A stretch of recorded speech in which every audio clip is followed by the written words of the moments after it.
Darker Pastures is a prairie gothic horror anthology and contains scenes and themes which some listeners may find distressing.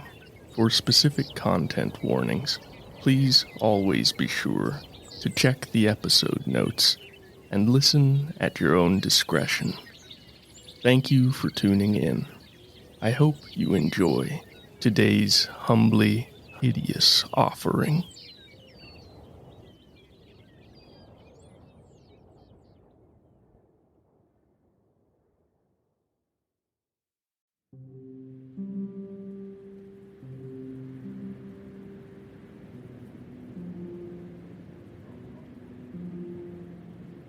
Episode 24, Strangers.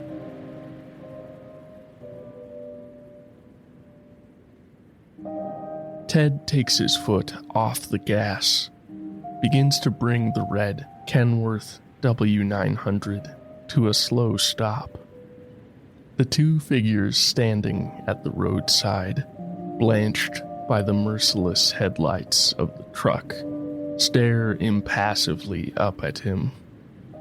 It has long been illegal to hitchhike here, but with the frigid wind and the looming threat of copious snowfall, there are few drivers upon this road tonight. Ted pulls over to the side of the road and waits. When the two youngish women, or at least Ted thinks they're women, climb into his cab, he offers them a broad smile and remarks what an awful night it is to be out. One of the hitchhikers climbs into the back, where Ted occasionally sleeps poorly, and the other takes the passenger seat.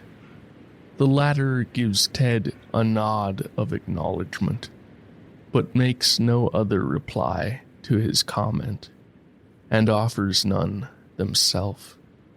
Shifting behind the wheel, Ted says they're lucky he came by, that they would probably not have gotten any ride at all tonight otherwise.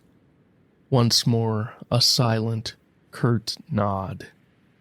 Scratching at his stubble, Ted asks where they're going, and the one in front, apparently the more communicative of the two, says tersely that they will go wherever the spirit moves them. Ted laughs a little at that, until he realizes that he alone is laughing, or even smiling. Coughing awkwardly, he asks if they're good Christian girls then. They do not answer. Ted shifts the truck back onto the road and drives on. For a few more minutes, Ted tries to make further small talk, but his passengers continue to reply as little as possible, often not at all. Ted begins to grind his teeth in mingled discomfort and frustration. How's that for gratitude, he thinks. Then he glances sidelong at the one beside him, trying to study the face, but the features are blurred by shadow. He decides that maybe their English just isn't so good, and that makes him feel a little better. It is only about 10 miles outside of the humble, but prosperous enough town of Umber, that he finally summons up the question that has been rattling around inside his skull for miles. He asks what two good Christian girls would be doing out on a night like this, catching rides from strangers. Once again, neither of them offers a single word. Checking in his mirrors to make sure they are still alone on the road, he slows and pulls off onto a narrow and little-used side road he knows, unpaved and swept with wispy fingers of dry snowfall. Putting the truck into park, Ted says that he knew exactly what kind of girls they were the moment he saw them, then leans across the cab and runs a pudgy hand roughly over the passenger's worn and nondescript jeans. Suddenly he freezes, his eyes going wide, seeming not to like what he finds there. Sliding hurriedly back behind the steering wheel, Ted says stiffly that it's time for them to get out, and adds that there's no room in his truck for freaks. The talkative one says that they have come far enough anyway, and pops open the door. Ted tries not to look at them as they exit, but once out of his peripheral vision, he catches sight of something that alarms him on a primal, pre-conscious level. When he looks at them directly, though, what he saw is not there at all, and they are only the two slight, androgynous, ethnically ambiguous strangers he picked up on the roadside again. The one who has not yet spoken offers a solemn thanks, and then the door slams shut, and they are walking through the freezing, flurry-starred wind toward town. It's only as he's pulling back onto the highway that Ted finally processes that fleeting sideward glance enough to realize what he thought he saw that so disturbed him. It seemed for an instant like the quiet one had far, far too many eyes. Chief Deputy Casper of the County Sheriff's Department sits just off the main highway into town, bored by a fruitless night of monitoring the road for speeders or drunk drivers. He's praying silently for a call, a crash, a drunk and disorderly, even the unknown volatility of a domestic dispute. Anything to get him moving and take his mind off the tedium of waiting and give him an excuse to run the heater at full blast. He's about to turn the engine over and move on to other roads, other hunting grounds, when he sees the strangers walking along the shoulder of the road, insufficiently dressed against the bitter cold, and a brief smile plays upon his lips. Almost unconsciously, he lightly, tenderly strokes the holster upon his hip with his left forefinger, a different kind of silent prayer, unique to him and his brethren. He turns on the lights atop his pickup and drives toward them. They stop and watch silently as he draws near, as he stops and rolls down his window. With a lopsided and wolfish grin, he asks if it's not a little too cold to be out for a walk. The strangers offer no response.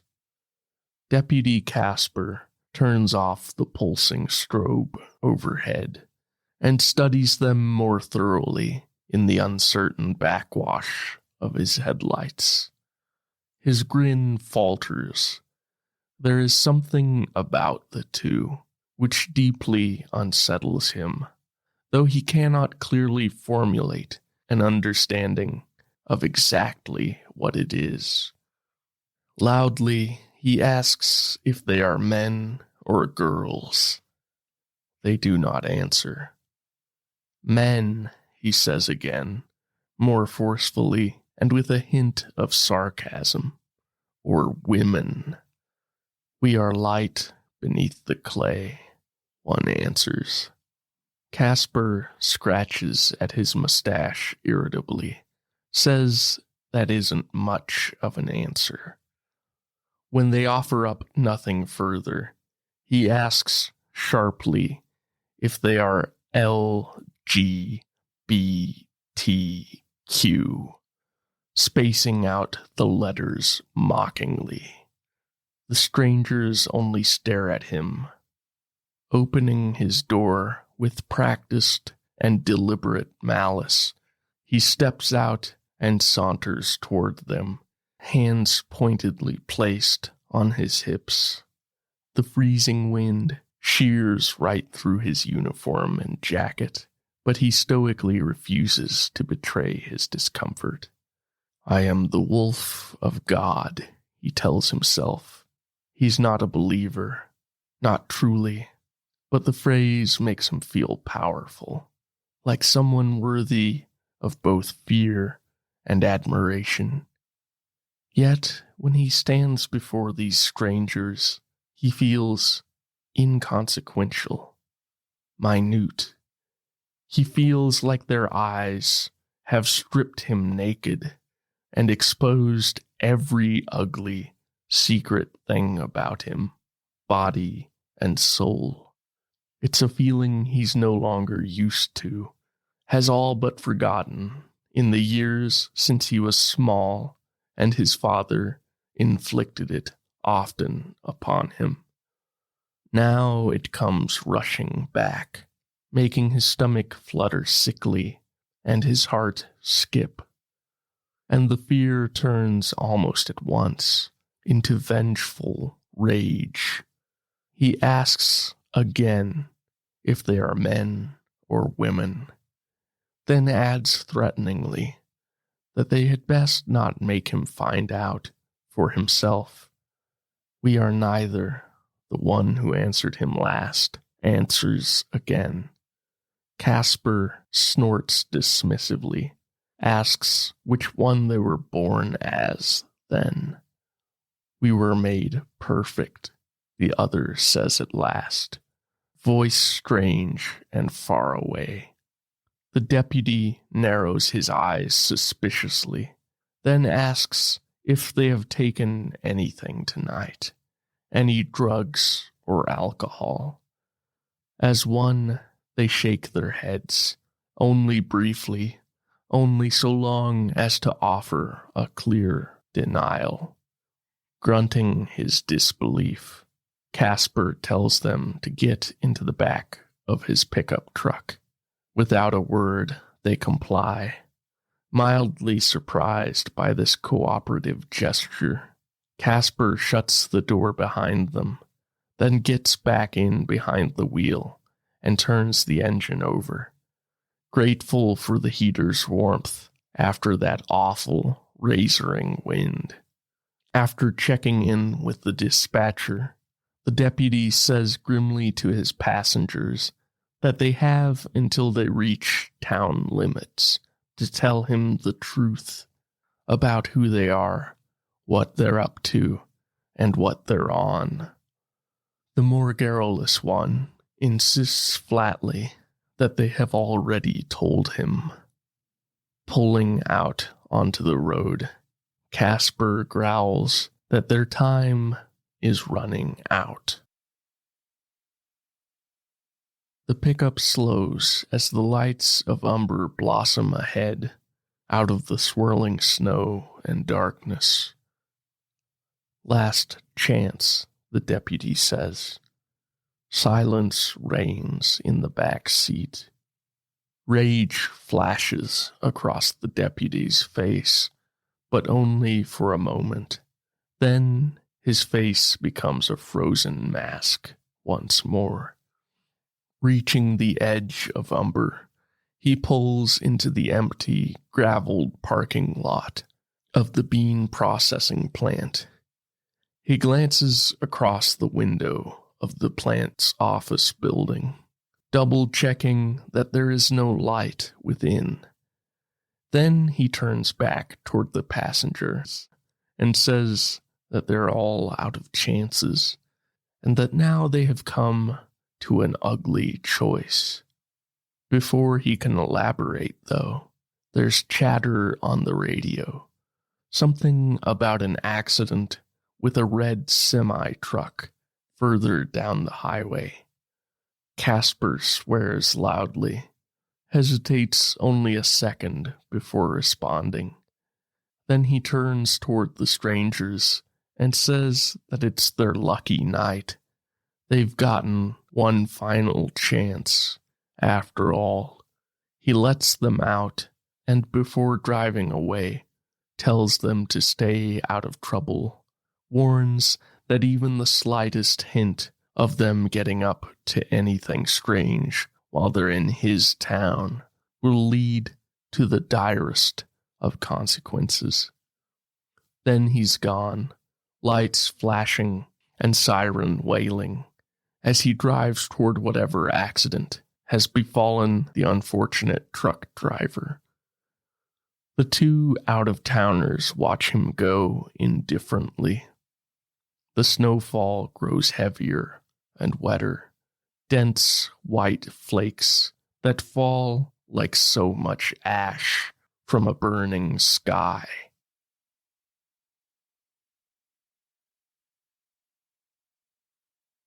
As they pass through the streets, the newcomers interlock hands, glancing neither left nor right, speaking not a word. It is as though they are driven by a single will, mere extensions of the same mind. A man stumbles out of a tiny, dimly lit bar, fumbles in his coat pocket for his car keys before he notices them passing. Frowning through the snow and his beery haze, he shouts at them, slurring as he calls them an ugly name, then telling them if they want something to warm them up, he has it for them. They pay him no mind, continue on their way. The man begins to follow after them, slips on the slick snow and ice of the sidewalk. By the time he regains his feet, bruised and sore beneath the stupor, they are out of sight.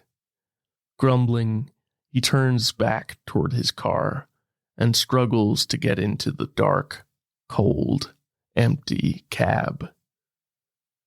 After this brief encounter, the strangers meet no one along their path. The intensifying snowfall mutes the sounds of their passage and obscures their surroundings in a sea of pale static, backlit orange by the scant street lights. Then, not too far distant, a church bell tolls. Once, twice, thrice. After the final toll, the strangers stop and stand, unshivering in the chill night, as though awaiting something. Yet for a long while, there is only the wind and the snow and the orange street lights. Then there are stirrings in the town. Some come alone, others with partners and family. Some walk, well bundled against the weather, while others drive with varying degrees of competence upon the increasingly treacherous streets. The oldest are in their 90s, and the youngest is a little girl of 4. All of them seem to carry some sort of weapon, be it firearm, knife, crowbar, or hammer. One man even has a pitchfork propped in the passenger seat of his rusting '99 Chevy Silverado, its pronged head poking crazily out the window, like that of an air-starved drunkard. The strangers watch them expressionlessly, marking that all seem to be moving toward a common destination. After the sudden, strange tide of humanity ebbs, the outsiders begin to move again, tracing the collective path through the quickly obliterating snow. Though they do not move with great haste, they catch up to the hindmost of the walkers, a family of 4, with the tiny 4-year-old. The little girl, holding her big, leather-sheathed buck knife, as though it were a scepter, looks up at them and says, uncertainly, and yet not without malice, that she doesn't think they should be here. So young, the quiet stranger breathes, after a moment of silence. The other one looks toward the mother and father, both bearing hunting rifles, and tells them coldly that, for the sake of their children, they should reconsider their path tonight, that the way ahead is fraught with unseen peril. The father begins an angry retort, but his wife lays a hand on his arm and, wide-eyed, whispers into his ear. His words dying on the frigid wind, the man stares at them both in mounting discomfort. After a few more moments, the family turns and moves back the way they've come. The newcomers do not even spare a moment to watch them depart, but continue resolutely upon their way.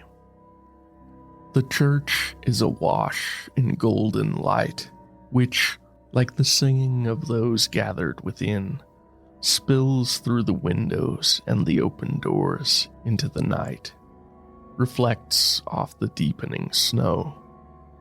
At a casual glance, it might be a beautiful and welcoming sight.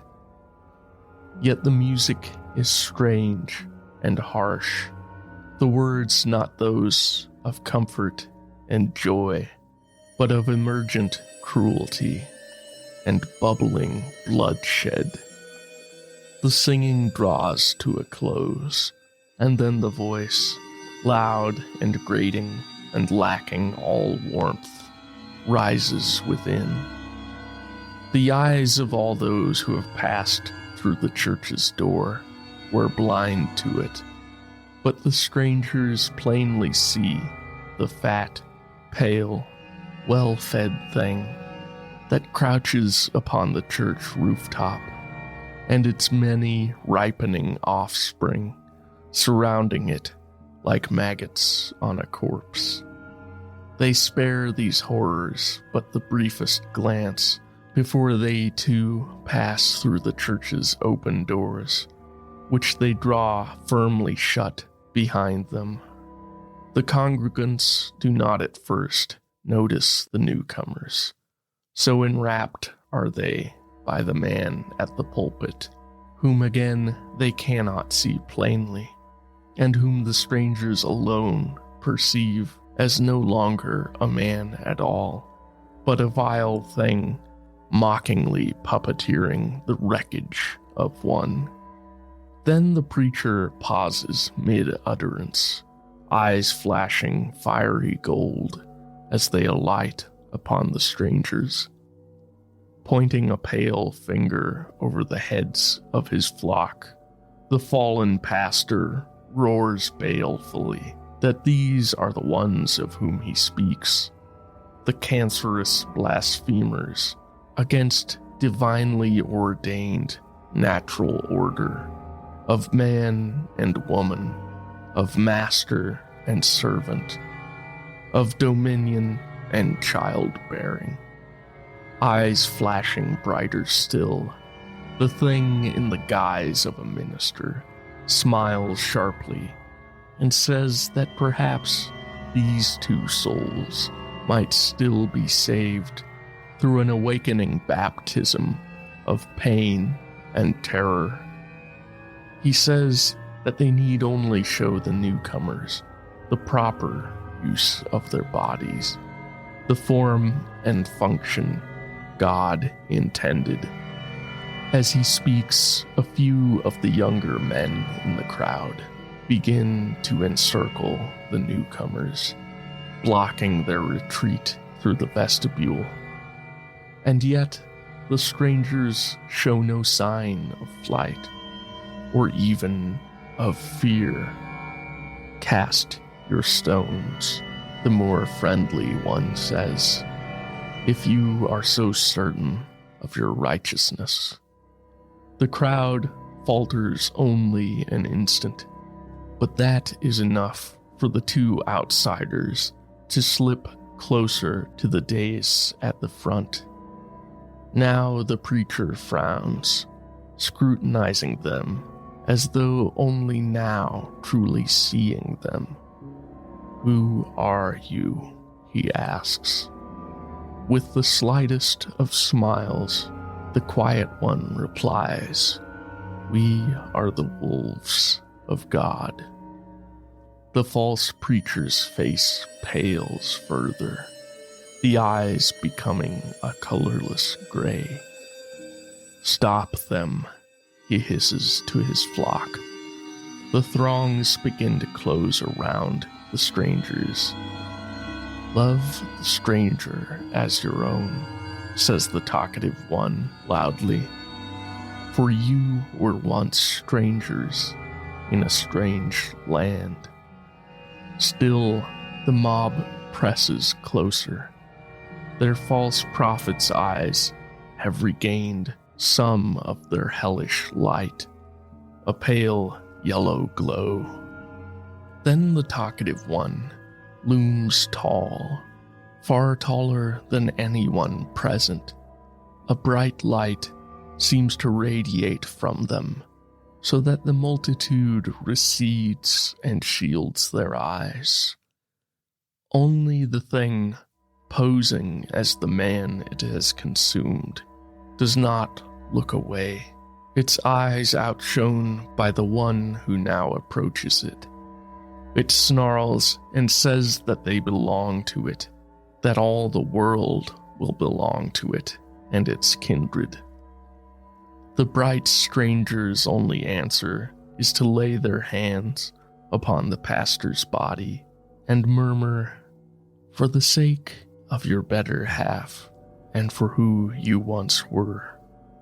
The light becomes blinding, like the heart of a sun, and the air is filled with an unearthly shrieking and the sharp, unpleasant smells of burnt sulfur and hot copper.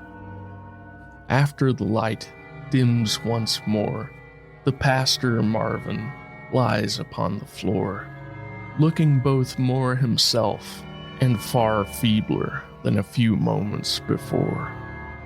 Thank you, he breathes, looking up at the stranger. Then he exhales protractedly and is still, eyes staring glassily skyward. There is a collective, wrathful howling from the rooftop, and the sounds of many soft, inhuman limbs shifting above, skittering down the walls. And at the same time, many of the men in the church begin to shout and raise their weapons, as do some of the women and children. The bright one unfurls their many wings, and their draconic eyes shine brighter than any star. The other likewise unmasks themselves, and swells like the darkest thunder cloud, flashing with many eyes rather than coursing lightning. They speak as one, their voices deeper than the oceans, more limitless than the heavens. We came to you as the least among you, and we asked nothing. Yet you met us with disdain and cruelty.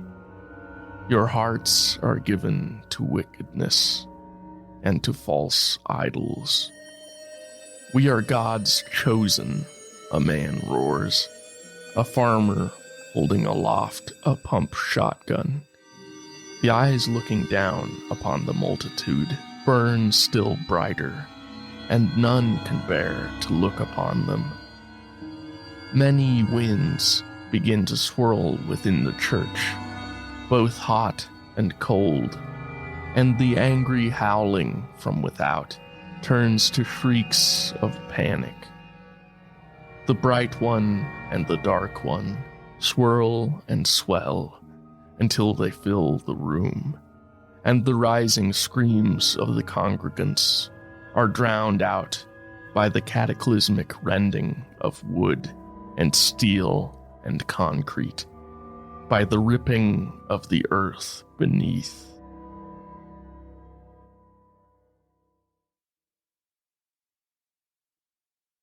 It's almost the end of Deputy Casper's shift when he gets the urgent call on his dispatch radio.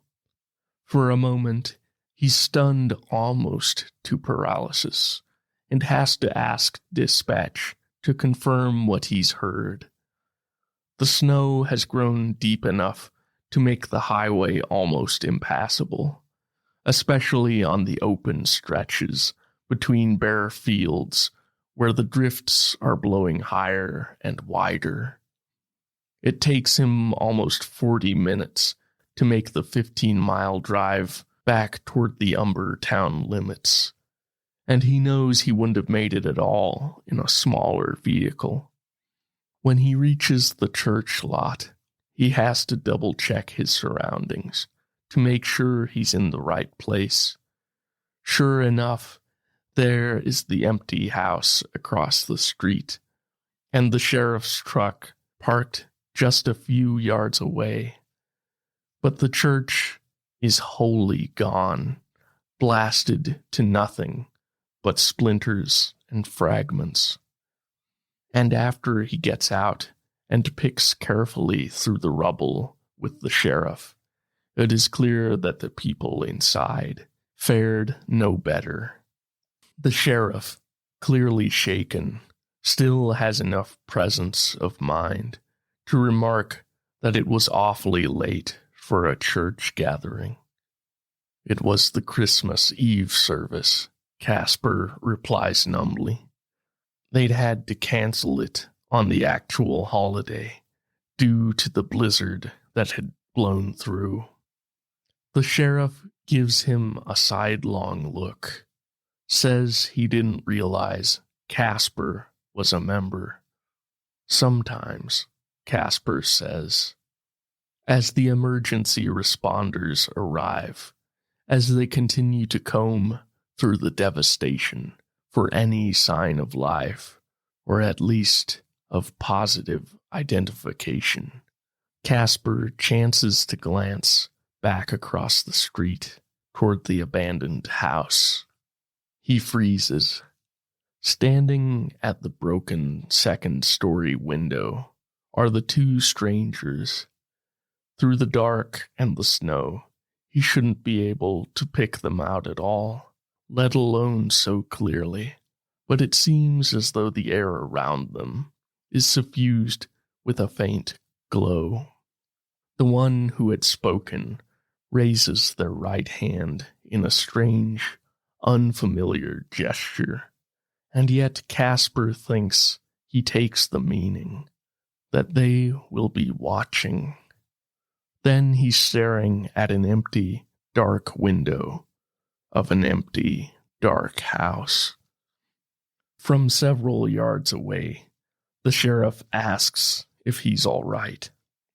Casper lies and says he is, and knows that the sheriff sees through it. Nevertheless, the man doesn't press him on it, only shares his musings on a possible cause for the disaster. Maybe it was some kind of gas leak, or a rare winter tornado, he says uncertainly. No gas lines, Casper replies hollowly. Definitely a tornado, then. Even a bomb cyclone.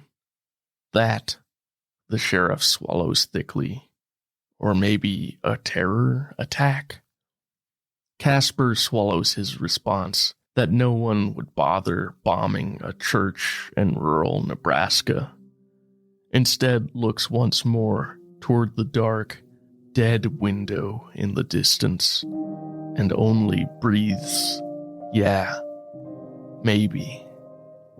Despite his thick, fur-lined coat, the deputy shivers uncontrollably and doesn't stop for many hours, even after he has gone home and climbed into his warm bed.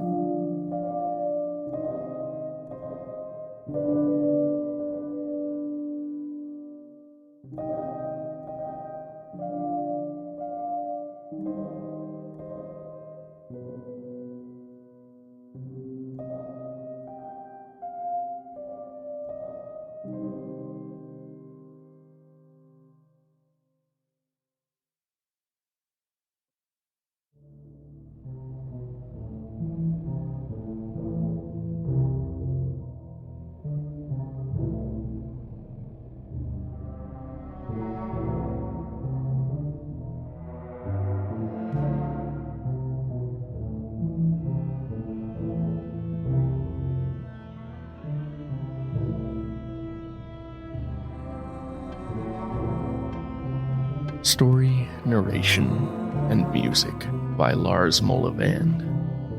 If you enjoyed today's story, please rate, review, and share. Thank you for listening. We'll meet again in darker pastures.